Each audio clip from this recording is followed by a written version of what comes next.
Hello again, everybody. It is time for the Silver Bullets podcast. We are back, and I am Michael Citro. And I'm Chip Minnich. Chip, it's been a while. We're in the off season now, obviously, and it's been quite some time since you and I talked, since we had a Silver Bullets, and a lot has happened in the meantime since we last spoke. Of course, I've moved into a new house. I went a month with no internet, so that was an ordeal for me. I'm sure that it's a first world problem, but it's out of the way now. I've got internet. We can start doing these again, and I'm happy to be talking some Buckeye football with you. Well, I'm always happy to be talking some Ohio State football, and I have to say, from a distance, you sound relatively calm for a man who went a month without internet access. It's the calm after the storm, I guess you'd say. It was not a happy month for me. I was on the phone with Spectrum. It's not an exaggeration to say, on average, every other day. Well, let's just hope that all the bad times are behind you. Yeah, so you know what it's like to call, a company, a cable company, or an internet company one time, and how much it sucks. But imagine doing that about 16 times. Well, again, you sound much more tranquil than I probably would be if the situation was reversed. Well, yeah, it's easy to be tranquil now. It was not always the case. But you and I are going to talk a little bit about several things that kind of came up since we last spoke. Why don't we start with the first topic that you had brought up when I asked you to kind of put together some topics since it had been so long. You had come up with top concerns offensively heading into spring practice. And I have to say, for me, it starts with the injury to Thayer Munford, and I'm not sure how you see the top concerns going into spring practice. No, Thayer Munford definitely is a concern. Anytime, from what I understand, this is an issue that is related to Thayer Munford's back. And the optimistic side of me is that Ohio State's being very precautionary by withholding Thayer Munford, making sure that any of the issues that he is experiencing are being addressed in the spring. The pessimistic side of me is that we are talking about someone's back, and that's not something that you can look at lightly. And again, I'm not trying to overstate the severity of Thayer Munford's issues. If there's a positive to this whole situation, is the fact that you have someone in the persona of Joshua Alabi, who's a fifth-year senior, who filled in for Thayer Munford. And if now is the time to kind of develop that chemistry along the offensive line. So let's see if at the end of the spring, what kind of reviews and recognition that Joshua Alabi has earned from his coaches and teammates going into the 2019 season. Yeah, the entire front line for Ohio State kind of depends on some type of continuity, considering the fact that Michael Jordan was an unexpected defection to the NFL, and there were some losses there with some seniors moving on, and the fact that it wasn't a great position to begin with last year, and there were limited scholarship numbers on that offensive line, but some of that's been addressed with some transfers and some late signings. Of course, they didn't get the one kid who was committed, who ended up going to Virginia Tech, but they were able to land the kid from Hawaii and then get a transfer, or was it two transfers that they got in on the offensive line? They were able to get Jonah Jackson from Rutgers. He is going to be arriving this summer, and I'll talk about my concerns as it relates to Jonah Jackson here in a moment. The other graduate transfer that Ohio State was pursuing was a young man by the name of Parker Braun. He was from Georgia Tech, but he committed to Texas in March. So Jonah Jackson will be the only graduate transfer offensive lineman that Ohio State's going to be adding. They did convert a walk-on offensive lineman by the name of Kevin Whitekey, who's another fifth-year senior. They put him on scholarship. That's kind of murky, and by that I mean I guess he's on scholarship at least for the spring. That Yeah, doesn't for now. necessarily. Yeah, for now Mm-hmm. it was the term. So we'll see if that remains true heading into fall camp, because that's, as anyone knows, when you're talking about the scholarship numbers, that's when it really matters. Is you have to be at that magical number of 85 when fall camp begins, which we don't know at this time as we're recording if that's going to be at the beginning of August. We can only presume. But I wanted to talk about Jonah Jackson, and this is meant with no disrespect to him. I'm excited that he is coming to Ohio State, and from everything that I have heard, that he is definitely going to assist Ohio State in terms of the depth, and he's a projected starter. The concern I have, and maybe I'm just being, again, overly pessimistic, is that I would hope that Ryan Day, in his first year as Ohio State's head coach, that he is going to make Jonah Jackson earn the starting job at left guard or at center, wherever it may be. Those are the projected options for Jonah Jackson. I believe that he would prefer to play guard. Presently, during the spring, Gavin Cupp, who's a junior and he's played sparingly, is right now he's running with the first team line. But the reason why I'm hoping that Jonah Jackson, if he does emerge as a starter, that's great. I hope that he earns it, because I would just be afraid of any kind of concern about team chemistry and morale being impacted by somebody coming in and just being handed a job and not necessarily earning it per se. Well, I think that we have a little bit more high profile of a position to talk about when it comes to earning the starting position rather than have it handed to them obviously in the quarterback position. I think maybe that would certainly overshadow what's going on in the offensive line, but Ryan Day does not strike me as the kind of person that would necessarily just hand out starting positions without, coming to camp and earning it. I think that if he was that type of person, he probably wouldn't have been the coach in waiting to begin with. So I don't have a big concern there, and I don't have a big concern about the scholarship numbers, because that number is going to get hit one way or another, and I can promise that they'll be at the right number. We always see spring ball transfers after the spring because guys realize they've been passed on the depth chart and that kind of thing. And I think I'm kind of excited about the Jonah Jackson transfer from the fact that here's a guy who got notoriety playing at a school like Rutgers, and had he been playing, for a little bit higher profile offense with maybe some better players around him, he may have been, rather than what I think it was an honorable mention All Big Ten, he might have been a second or first teamer if he had been in the right situation. It's you always have to wonder. An offense like Rutgers, to get any kind of accolades, you have to play pretty well, I think. Absolutely, and he did. You are correct. He did earn honorable mention, All Big Ten honorable mention. He was actually one of the team captains. So the fact that he's bringing depth, he's bringing leadership, he's bringing experience, and like I said, I'm probably being presumably pessimistic for no reason. It's just that it's one of these things where Gavin Cupp, if there's an opportunity for him to win or take a sizable step towards winning the starting job, I certainly hope he takes it this spring. Mm-hmm. Continuing along the offensive line, right now Josh Myers is penciled in at center, and everything you mentioned Michael Jordan.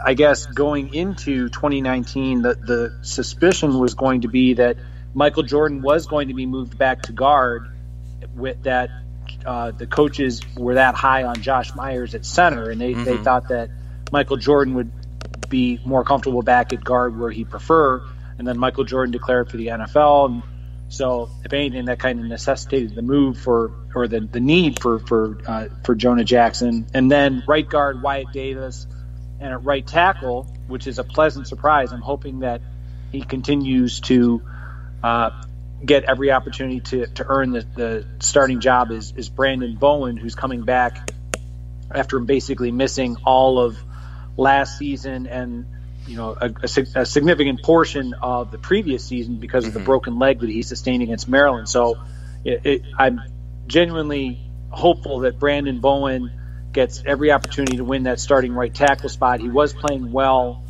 2 seasons ago before he broke his leg.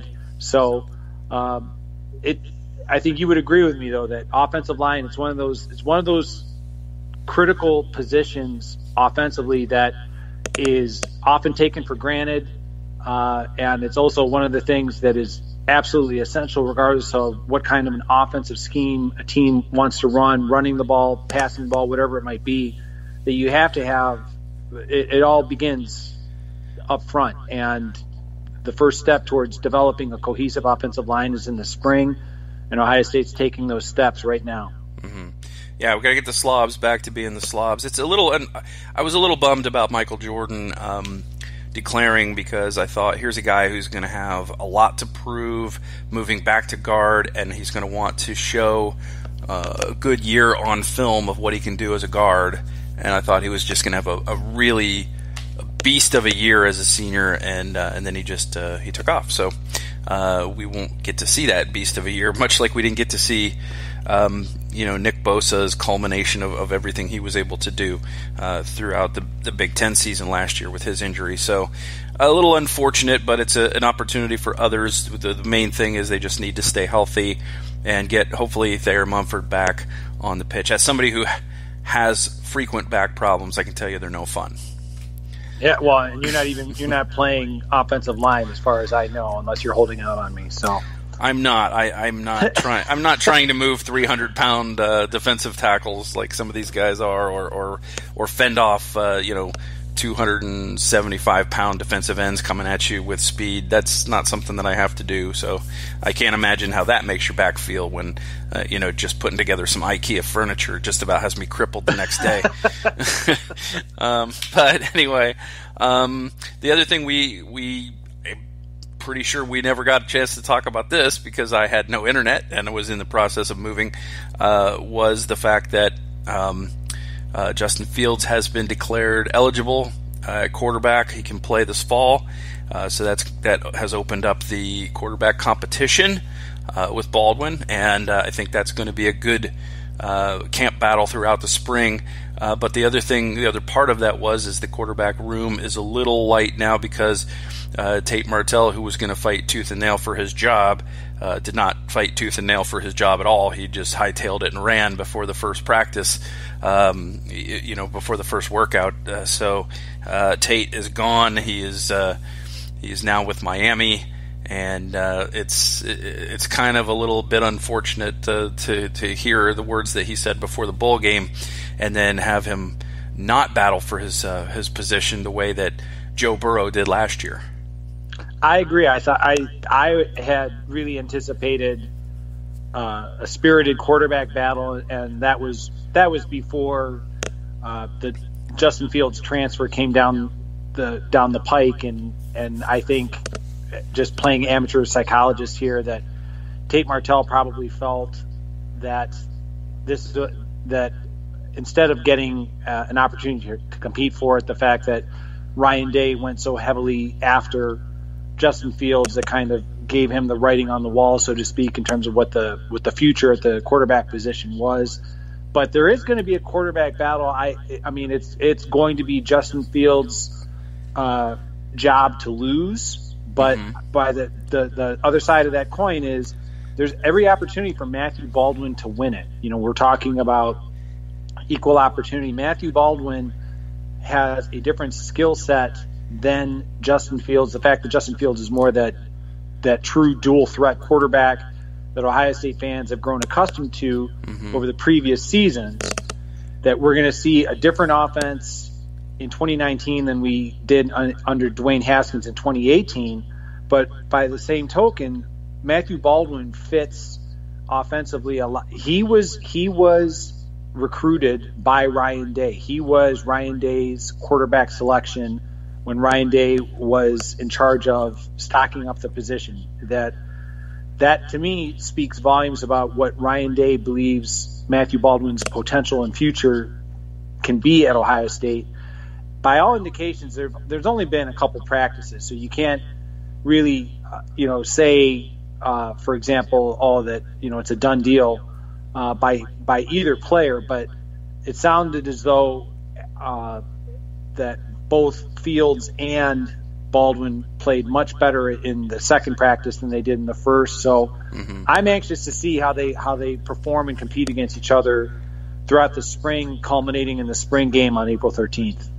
Yeah, it's pretty normal to come in the first few practices are usually pretty rough, especially for the quarterbacks and receivers, and as they get their timing and that kind of thing. The thing that I'm fascinated by is, and I want to get your opinion on this, is how hard does Tate Martell hit himself in the forehead if Matthew Baldwin wins this competition? I think quite. I guess you would say it would be quite a lethal blow, but but with no disrespect to Matthew Baldwin, I keep going back to in my mindset is that Ryan Day inherited Tate Martell, and he actually recruited Matthew Baldwin, and so I don't think it was as cut and dried for Tate Martell to win that job as a lot of, I realize he's a very exciting, dynamic player, and I wish him well at Miami. But I really do think Matthew Baldwin is going to make this a lot more difficult for the coaches than a lot of the fans believe. I think that Justin Fields is certainly the prohibitive favorite and should be, based on all of his high school accolades and the skill set that he brings. We were just talking a moment ago about the offensive line. I think the fact that the offensive line is kind of a work in progress, I think it behooves the Ohio State offensive coaching staff to put a player with Justin Fields' skill set at quarterback, nothing against Matthew Baldwin, somebody who can, if the offensive line happens to break down in terms of protection, Justin Fields has the ability to take off and make something out of nothing. That's kind of what he demonstrated in high school. Matthew Baldwin is that pure pocket passer, and I think he certainly has a future at Ohio State, but I just think that this kind of transitionary state that the offensive line, the receivers, I think Justin Fields may be a better fit in 2019, but we all know it's not so far distant past Ohio State quarterback history. You know that you're only one play away. So Matthew Baldwin certainly has to be ready to contribute if called upon, if he does wind up being named the second string quarterback. Absolutely. And, a big thing in Baldwin's favor is having spent a year, already learning the offense and that kind of thing. He's got a leg up in the competition for sure. So it'll be a fun battle to watch. It's going to be fun to see in the spring game. I'm assuming neither one will be touchable in the spring game, and that they'll, do their thing. And it's going to be fun to see what if Justin Fields does win the job, what he brings to the table. He's a very exciting player. I'm not going to call him Kyler Murray, but I mean, he kind of brings similar skill sets to the table in terms of his ability to avoid pressure and make something out of nothing. So it's not like Ohio State hasn't had players like that. When you think of guys like Troy Smith, you think of guys like Braxton Miller. But, those kind of dynamic players, it's always fun to have them with the ball in their hands on every play.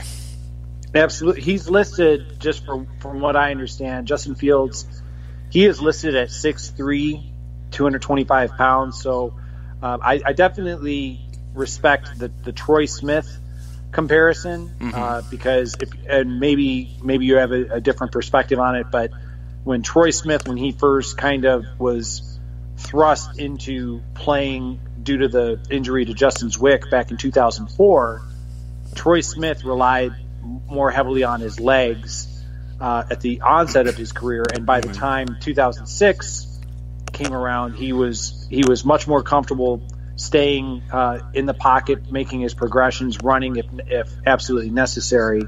I think we might see something like that from Justin Fields this year. I'm just going on the limb here that the fact that he has very capable legs and a very strong arm, it's usually kind of a quarterback's tendency that has that dual threat capability to take off if maybe like the first or second option isn't there. And that will be something that Ryan Day and the new coaching staff will have to work on to try and get Justin Fields to be a little bit more comfortable in making his progressions in the same manner that Dwayne Haskins did in 2018. Right. So, the fun thing is going to be watching this, but what I want to know from you, Chip, was the Justin Zwick injury where does that rank in the top injuries at Ohio State of all time? It's up there. It's, I will say this much, that I think it's certainly below the Braxton Miller injury in 2014, because it's, from my perspective, when Braxton Miller went down, that was the fact that was about 10 days before the season opener. Mm-hmm. That JT Barrett, he had already moved into that. He had moved beyond Cardale Jones. I would put it below both the Braxton Miller injury as well as the JT Barrett injury against Michigan in 2014, because that thrust Cardale Jones into the spotlight. Justin Zwick, definitely that was unfortunate, but I think as soon as everyone saw what Troy Smith brought to the position, it's one of those things where I also give a lot of credit to Justin Zwick for sticking out the remainder of his career at Ohio State. He didn't transfer. He certainly, by today's standards, he certainly would have, but he wanted to finish his career at Ohio State. But it certainly was one of the most notable injuries that kind of, if you want to think of it, I guess, like in a historical perspective, the Wally Pipp curse that people talk about. I think it certainly opened the door for one of the best careers that we've seen over the last several years. And what a great decision by the coaching staff at that time to offer Troy Smith and bring him in. Yes. Precisely. And the rest is history, as they say. Before we move on to the defense, Chip, and our concerns there, who are you looking forward to seeing? We talked about quarterback. We've talked about the offensive line. What are you looking most forward to seeing in the spring game from the offense? Well, the guy that our colleagues Tony Gerdeman and Tom Orr have me very excited about, and probably in the spring game, we don't want to put too much stock in the spring game talking about previous players. Nobody wants to be the Bam Childress of the spring game. But the guy that after 2 practices, and I realize we have many more to go, that I'm really excited to see is number 26, Jalen Gill, who is playing the H position, was a versatile running back playing the H position for Ohio State. It sounds like he's been kind of the talk of spring camp so far, that he's been the guy that's been kind of turning heads, and certainly showing why Urban Meyer made such a conscientious effort to get him to don the scarlet and gray. So I would say, as of right now, Jalen Gill is offensively the player that I'm excited to see, because we didn't really see a lot of him last year. That's not anything disrespectful towards the previous coaching staff or Jalen Gill. I think there were so many offensive weapons that it would have been a waste to just burn a year of eligibility. He comes in now as a redshirt freshman, ready to contribute, and it sounds like I said, he's turning some heads in spring ball. Yeah, and with that group of receivers that Ohio State had, then you're talking about, if you elevate a Jalen Gill last year, then you're talking about potentially losing the locker room a little bit with some of those veteran guys, as good as they were. Even if Gill may have been a little bit better, certainly Ohio State was not hurting in the wide receiver room. No, they were not, as evidenced by all of the rave reviews that came out of Indianapolis during the NFL Combine. Absolutely. That was, and we'll talk a little bit more about the combine, but that was a very impressive combine for Ohio State's showing off the speed there out there in Indianapolis. So for me, first of all, I'm not saying that Tony Gerdeman is the president of the Jalen Gill fan club, but I'm not saying it. I understand. But yeah, I'm very excited to see him and some of the incoming freshmen and also Chris Olave and see if these guys can mount a challenge against the Austin Macks and the Benjamin Victors and for playing time and take some playing time away from the upperclassmen, because it is a very dynamic young group. Absolutely. And I mean, that's a very fluid situation. I mean, KJ Hill is established. You know, Austin Mack is coming off of injury, but he was kind of establishing himself. Mm-hmm. This is it for Ben Victor. I mean, I mean that with no disrespect to him, but he's a senior, and that I think Urban Meyer used to say that potential is just another word for saying you haven't done anything yet. That it's kind of this is it, and for all of the great plays that Ben Victor has made, there's always that feeling that he could make more. So the opportunity is there for Ben Victor to conclude his collegiate career with an exclamation mark, positively. But there are a lot of talented young wide receivers that are eager to make their mark. Like you said, Chris Olave, Garrett Wilson's a true freshman. Mm-hmm. You've got Jalen Harris is a guy that people have said physically he looks the part. This is his chance to finally make a move on the depth chart. So the wide receiver room, there's ample opportunity for a lot of these players to try and move up the depth chart this spring.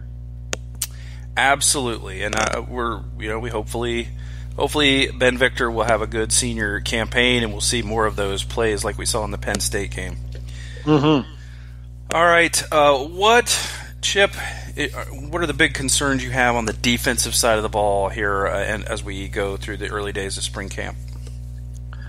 It starts and ends with the linebacking, and that's I can't be any more blunt than that. The linebackers, Bill Davis is no longer here to feel the wrath and ire of Ohio State fans, and Al Washington is now the new linebacker coach, and everyone is speculating if Ohio State is going to be completely changing over personnel. There's a lot of speculation as to a change in scheme from a traditional 4-3 to more of a 4-2-5 with a hybrid linebacker. I know that Gerd and Tom have been writing about Brendan White and Jocelyn Wint getting opportunities to play with the linebackers in that kind of hybrid position. Mm-hmm. But we'll see in terms of, like Tough Borland right now, after 2 practices, keep going back to that tired line, but it's true, is after 2 practices, there hasn't really been any kind of drastic change in terms of the personnel. Like the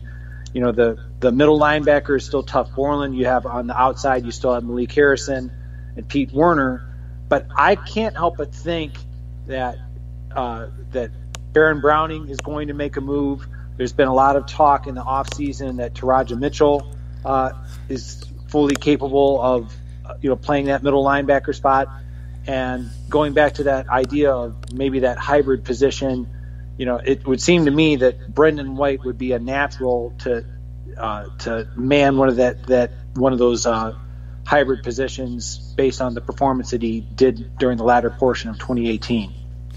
Yeah, I think for me that might be my biggest concern going into the spring practices is Brendan White has established himself, and now they want to move him, and that kind of makes me nervous because he's a known commodity at safety. He played really well down the stretch. Him and Fuller would seem to be a great pair of safeties to have on the field together, and maybe they could find somebody different to man that hybrid position. If they move White, then they have to play somebody at safety that did not play as well as Brendan White. So that concerns me, but I'm going to reserve judgment knowing that there's been a lot of changes on that defensive coaching staff.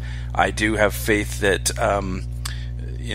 Madison is a good defensive mind, and I think that he'll get that straightened out. And I think that some of the people they brought in are going to help with the linebackers and the defensive backs as well. So I think that it will ultimately be addressed. But that is a concern for me because I liked Brendan White where he was.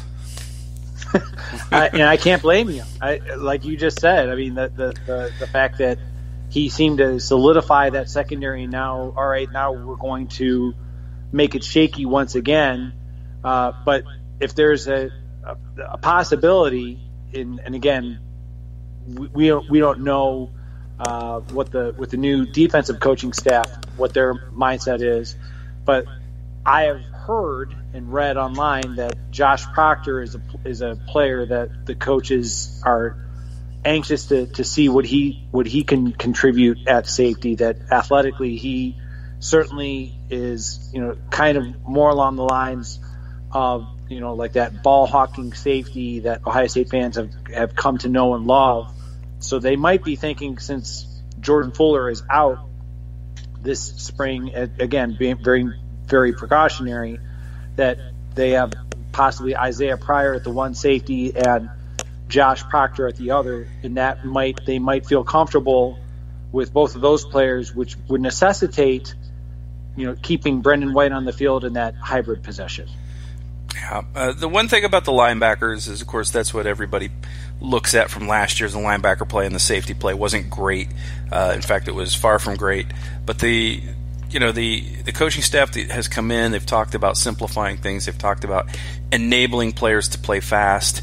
And I think that those two things combined will help the personnel that have been there. And I don't mean just Malik Harrison and Baron Browning, but I think that now you're going to get Tuff Borland is a little bit further removed from his injury, so he should hopefully be a little bit quicker, a little bit stronger, and a little bit faster to make plays.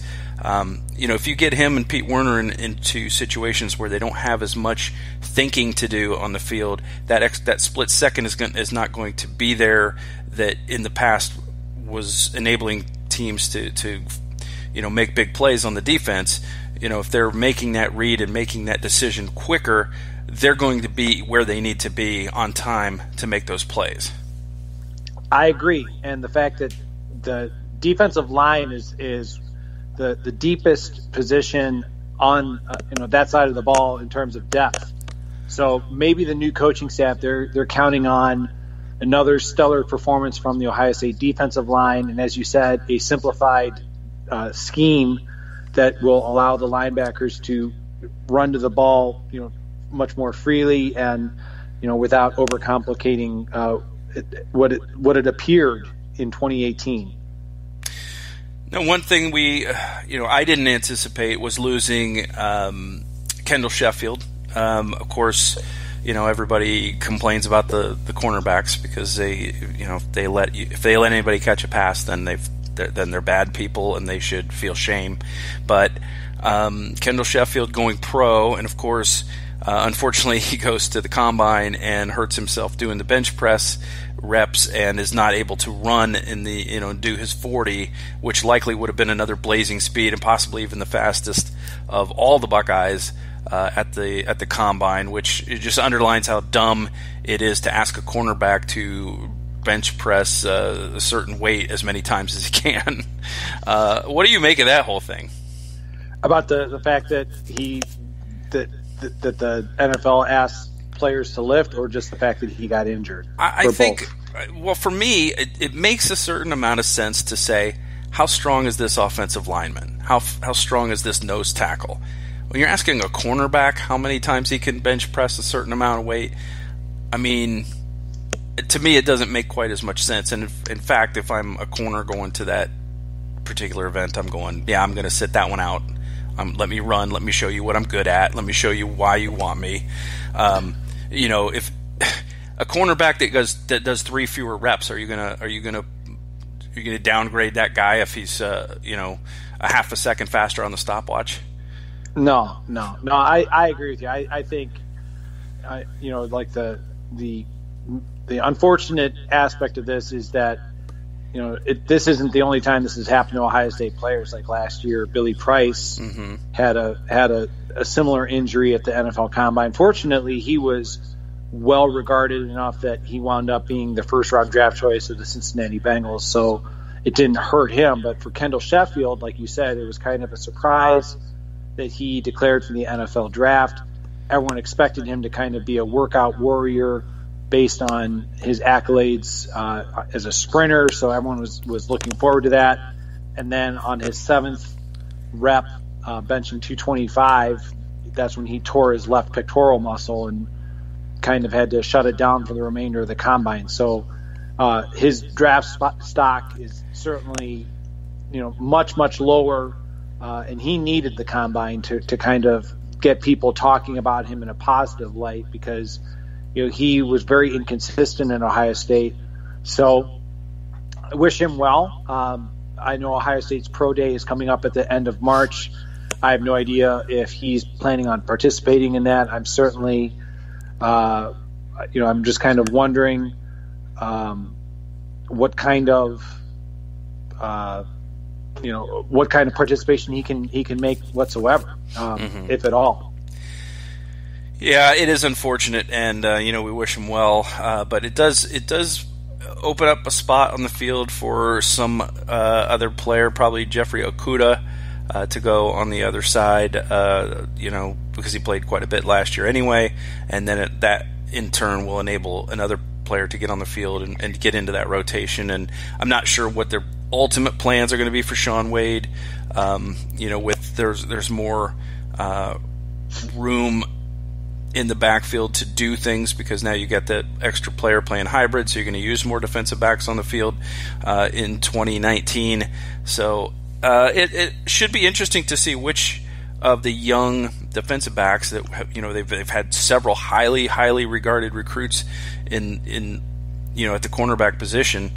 Who's going to step up and seize some playing time in 2019?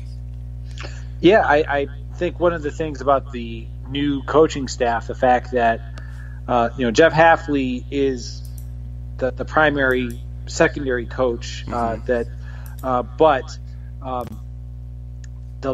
both corners and the safeties are both in the same room, and so the idea that possibly allowing for, if you want to think of it, some swapping from some of the safeties to corner, because as you said, the idea, like if Brendan White is moved to linebacker, hey, Shaun Wade, let's, I know that you're a corner, but let's try you at safety. Those kind of things. I think it's definitely something that both Jeff Hafley and Matt Barnes, who's also going to be helping in the secondary, coach. I'm sure those conversations are being held.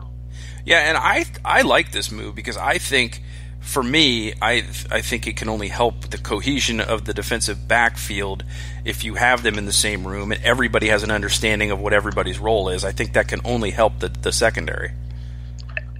Precisely. The fact that everyone is kind of knowing, all right, when we see this kind of a formation, corners, we need you to, take this kind of a split, or, like those kind of, I think that is,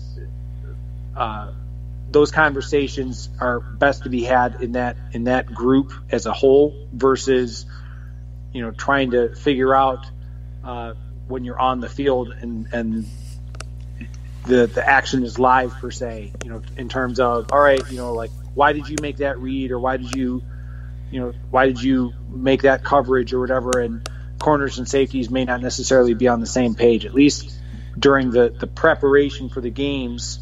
Being in the same room, I think it certainly lends itself to a more cohesive unit, I should say. Absolutely. All right. I, for one, am looking forward to more Tommy Togiai this year. Who are some of the guys you're looking for to jump out and get more playing time in 2019? I definitely, that's a really good one. Tommy Togiai certainly turned some heads. I'm going to stick with what I said a few moments ago. I'm going to go with Josh Proctor, simply because of all of the accolades that he received coming out of high school, that athletic approach to playing safety. Ohio State fans, they came to love it during the Malik Hooker era, and if Proctor can deliver something even remotely close to that, I think that would be a great thing for the Ohio State defense. All right, Chip, the early enrollees, obviously every year you've got some guys that enter early and they're able to get that extra few practices in. They get to go through spring ball. They get to go to the spring game. They get to immerse themselves in Ohio State football culture. Who excites you in this group the most of those who enrolled early? But this is going to be so obvious, though, and that is Zach Harrison. And anytime you have Gerd say that physically he looks like a giant spider, in terms of just the mental imagery that conjures up. But with all fairness, when Gerd said that, what that made me immediately think of, and we've had this conversation before in terms of impressive physically appearing defensive lineman, that immediately somebody that looks that gigantic. I'm kind of curious to see if he reminds me of Alonzo Spellman in terms of just that massive physical presence. And Zach Harrison, the fact that Gerd and Tom said that he's running with the fourth team, it doesn't mean that he won't play, but I don't think he's going to be as significant as some of the other defensive linemen that Ohio State has had come in and make an immediate contribution, like the Bosa brothers or Chase Young have had. So I'm anxious to see at the spring game what Zach Harrison, how he looks, how he plays, and then I'll be able to get a better feel for what kind of contributions that he'll be able to make in 2019, because I'm sure that he's going to get ample opportunity to play. Yeah, Tom Moore had a great point about the Bosa brothers and how Ohio State fans now expect double-digit sacks every year from defensive ends and that kind of thing. And it was, this is not normal, people. Don't hang your hat on everybody playing like a Bosa. The Bosas are they're freaks. There's a reason they're both going to be, top 3 NFL draft picks in their classes. So, but yeah, you're right about Harrison. Zach Harrison is somebody that's very exciting, and I personally am very excited about Garrett Wilson. I think that he's a kid we've heard way more about than most wide receivers coming to Ohio State. So he's somebody I'm looking forward to seeing. I agree, and we talked about it a few moments ago, but just to reiterate the fact that Ohio State is losing so much talent and so much experience from the wide receiver room that the opportunity is there for somebody like Garrett Wilson. I'm not suggesting necessarily that he's going to start, but the possibility is there if he shows enough and is capable of doing it. That's terrific. But just to become an active member of the depth chart, I think would be a terrific first year. That would be, the opportunity is there, and let's see if he seizes it. Right. I mean, even if he has a Chris Olave type freshman year, that's pretty strong considering the talent that Ohio State has at the wide receiver position. And Chris Olave, just to refresh everyone's memory, was kind of this afterthought in last year's recruiting class. He was just, they got this wide receiver from California. I'm kind of surprised that they went out that far to get a wide receiver. It was one of those things. And the next thing you know, he was highly instrumental in the win over that team up north. So, Chris Olave certainly has positioned himself to make an even bigger contribution in 2019. And let's see if Garrett Wilson can, as an early enrollee, can continue turning heads like he did during winter workouts. Let's see if he can do it during spring ball. Absolutely. So, Chip, before we put a bow on this one, I want to get your general thoughts on Ryan Day as he enters his first spring as the Ohio State head coach. What are we going to see from Ryan Day that's the same as Urban Meyer? What are we going to see that's different from Urban Meyer? Where do you think this is going to go? Very good question. I guess my first thought, without giving it any deep contemplation, I think the same thing that we will see from Ryan Day that we have grown accustomed to with Urban Meyer is a heavy hand in the offense. And by that, I mean Urban Meyer was largely credited with being a pioneer of the spread offense. And even though he had offensive coordinators, it was widely presumed that Urban Meyer was heavily involved in the play calling. There's a lot of speculation that Ryan Day is going to continue that tradition. The idea that with the new coaching staff, yes, he retained Kevin Wilson as the offensive coordinator, and he has new passing game coordinator and Mike Yurcich, but Ryan Day is definitely going to certainly keep his hands on the offense as well as he should, because this is a newer coaching staff, and there are certain things that he wants the offense how it should be run by his estimation, and he has every right to do so. If I had to guess what would be different from Urban Meyer, and this is just a gut instinct, and this is meant with no disrespect to Coach Day, I don't believe that Ryan Day will be as heavily involved in the special teams as Urban Meyer was. Mm-hmm. And with that, the fact that we mentioned earlier how Matt Barnes is one of the assistants that is assisting with the secondary, but his primary responsibility is being the special teams coordinator. Mm-hmm. So the fact that Ryan Day actually hired and designated someone to be a special teams coordinator, whereas in previous coaching staffs, Urban Meyer held that responsibility for himself. I think those are the two things off the top of my head that I would think in terms of what will stay the same and what will be different during the Ryan Day first year of head coaching, I should say, in 2019. Yeah, it'll be interesting to me to see if Ryan Day will continue the Urban Meyer tradition of the out-of-bounds kickoff. Oh, God. I hope not. Well, that's been a staple of the Ohio State special teams for the last 5 or 6 years. Well, Gerd can attest to the fact that one of my and Urban Meyer is a Hall of Fame coach, if not necessarily in present honors, but eventually he will be.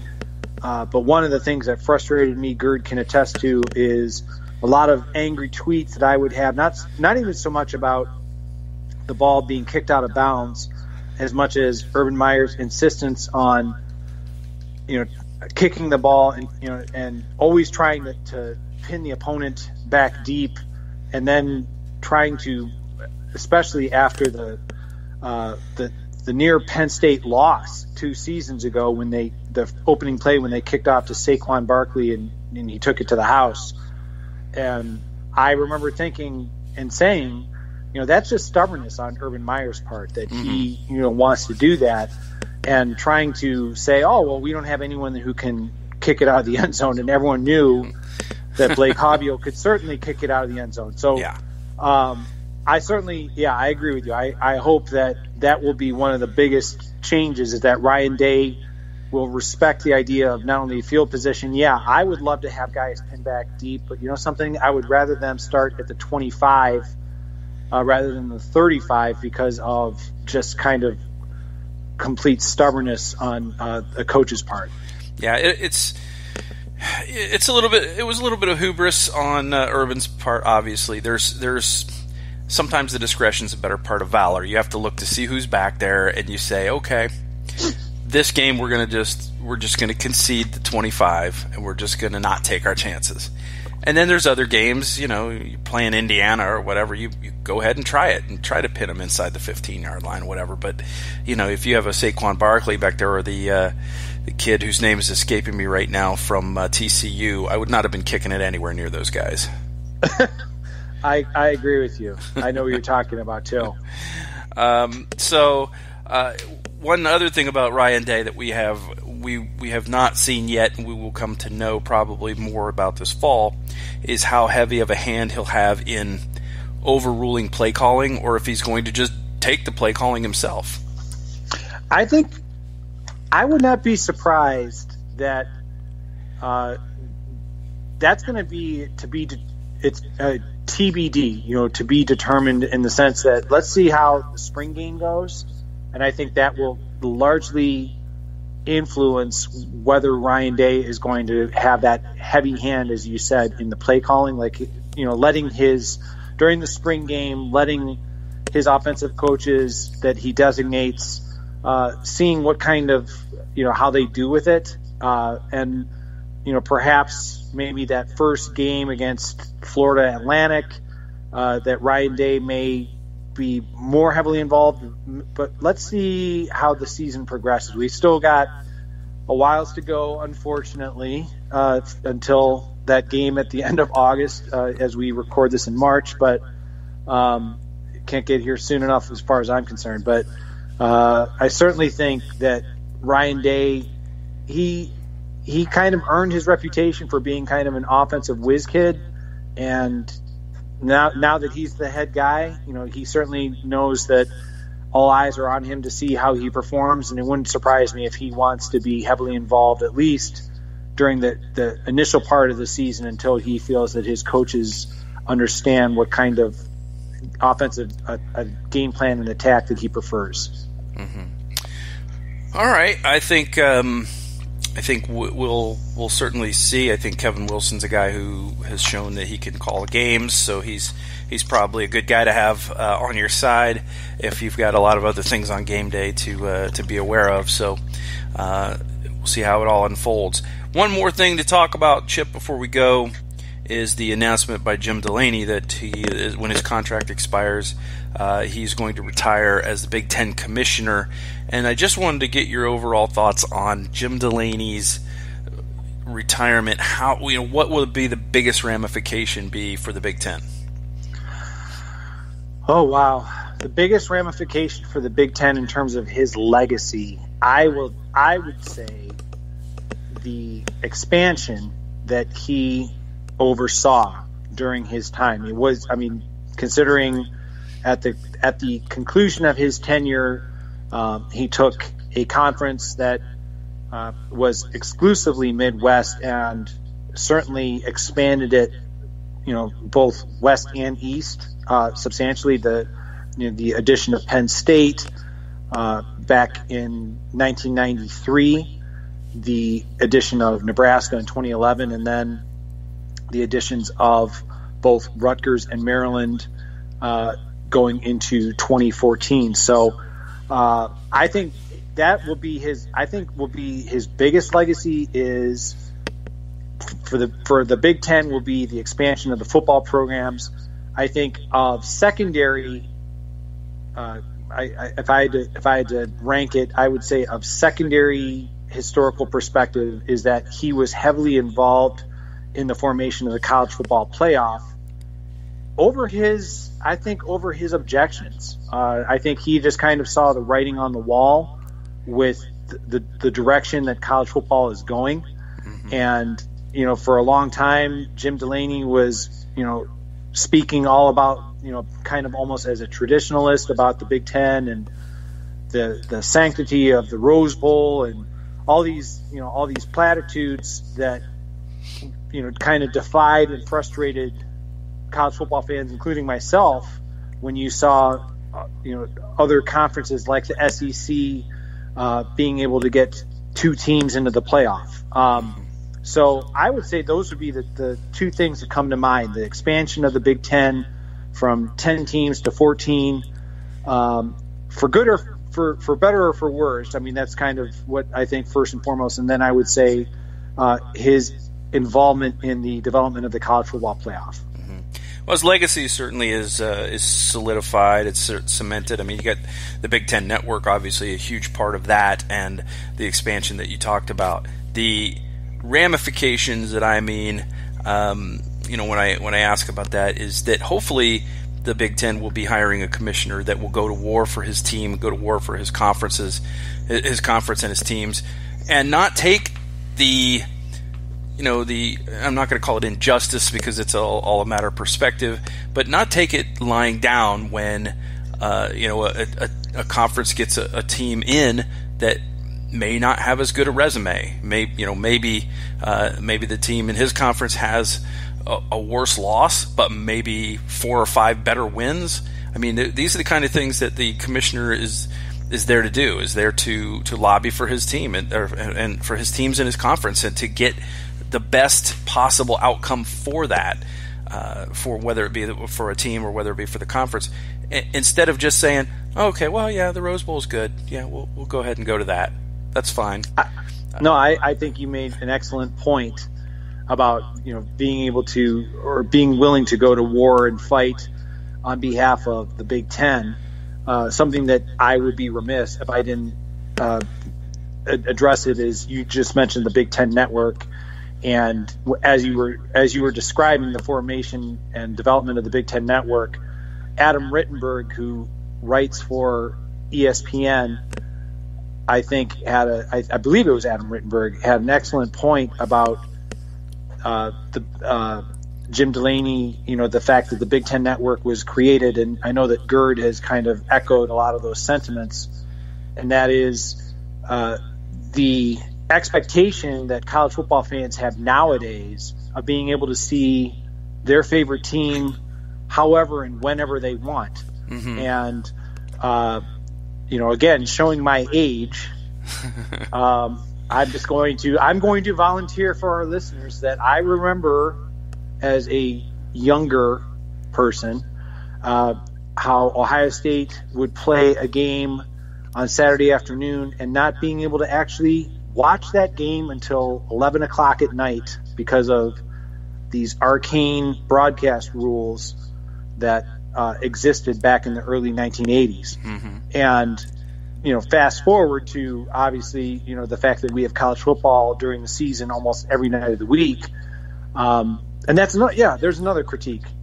Damn it, Delany, you should not have allowed the Big Ten to playing football on Friday nights. But anyway, I definitely, like the fact that, Gerd mentioned it. As I said, I believe it was Adam Rittenberg. Go ask, fans of the Pac-12, how easy it is to watch your favorite team, because not every conference has a commissioner who not only developed a cable network, but also, saw that it was being picked up. So, it seemed that his preoccupation with the bottom line was probably excessive, and I would certainly have preferred a little bit more of, as you said, willingness to go to battle and fight for the Big Ten when it came to the college football playoff. But it would be misguided on my part not to address the Big Ten Network and his involvement in expanding the Big Ten's reach for viewership, because we certainly have grown accustomed to it. Yeah, I mean, you're right. You can watch any game now, and essentially you can either stream or watch live on television any game in the Big Ten. And that didn't obviously used to be the case. I'm going to do your old man story one better by remembering games that were not on television in any capacity, like you had to actually listen to it on the radio. There were some games that weren't tape delayed. They weren't live. I can remember very distinctly listening to a radio broadcast as Mike Tomczak intentionally grounded a ball out of bounds on 4th down at Purdue on a game that wasn't televised, as he lost track of what down it was and just absolutely losing my ever-loving mind. Well, I'm glad that you mentioned, and this isn't so much back in our respective old man days, but the last Ohio State game, and maybe you can correct me if I'm mistaken. We talked about Troy Smith earlier in this podcast, and I want to say the very last time that I recall Ohio State not being on the Big Ten Network or ESPN or ABC, and obviously, like now, like Fox and Fox Sports 1 have become part of the landscape. Mm-hmm. The last time that I remember Ohio State, a game being televised and a significant number of Ohio State fans not being able to see it, was in 2006 when Ohio State played Indiana, and if I'm not mistaken, I think ESPN said we're going to put it on ESPN 3, which was like this cable network that almost at least up here in Ohio that a significant number of people did not have. So, and it wasn't something that a lot of the sports bars carried. So, people were angry. So, yeah, the idea that, you can watch a game whenever you want, that wasn't always the case. My kids always look at me cross-eyed when I try and explain. Like, the whole notion of Saturday morning cartoons is like a foreign language to them, too. So, yeah. So we're back in my daying it quite heavily right now. But the other part of my story that dates me is that's how you used to clock the ball. You used to throw it out of bounds. You didn't get to spike it back then. Yes. You actually had to take the snap from center and throw the ball out of bounds as a forward pass, throw it out over the sideline. So, yes. So when I heard the radio broadcast, was it Terry Smith back then, or was that, I can't remember who the broadcaster was, but I remember him quite vividly saying, Tom Zach threw the ball out of bounds and it was 4th down. I was just livid. That was the end of a comeback attempt because there was no 5th down. No. All right, Chip. Well, I think it was good to get back to the Silver Bullets podcast and get another one in the can for our listeners. We appreciate those of you who listen to this show and download us and all of that good stuff every week. Chip, how can people find you on the internet? On Twitter, I can be found at Chip Minnich, Minnich. I also contribute, like Michael, I also contribute to the Ozone periodically throughout the football season on the Hayes and Cannon section, and I also am a contributor to Athlon Sports. All right, and you can catch me on Twitter at Mike36Fan, and I am also on Hayes and Cannon section of the Ozone.net, but you probably won't hear from me again until the grumpy old Buckeye returns after the spring game to grump about things that happened in a meaningless off-season inter-squad scrimmage. So look forward to that, and then it's possible that I'll do some stuff in the lead up to the season, but I pretty much am just, the plan is to just revive the grumpy old Buckeye for 2019, and if my schedule allows more writing beyond that, then great, then I'll do it. But other than that, that's where you can find me. So, Chip, it was good to get back on the internet airwaves with you. We're going to have to come up with a schedule that makes sense for the off season. Of course, you and I will do that offline, but I'm sure we'll come back and talk after the spring game, if not before. And we'll get together. We'll talk about Ohio State football. We'll catch up on all the latest happenings, and it'll be fun. Yeah, I'm looking forward to it. I already have purchased my tickets for the spring game. It's kind of a rite of passage for the Minnich family. I've indoctrinated my children into it. Maybe it's because they just kind of think that their old man has some kind of sick disease or whatever, and then just kind of taking pity on me. But I always look forward to the spring game, and I certainly look forward to talking some more Ohio State football with you when we have the opportunity to do so. I've just envisioned in my mind a Minnich family circle drill. Well, my sons, I have twin sons who are going to be 15, so I would just hope that they would take some mercy on their father. Let's put it that way. All right, we'll be back soon to do it all again, so we'll sign off the Silver Bullets podcast the way we frequently do by saying, Go Bucks! Go Bucks!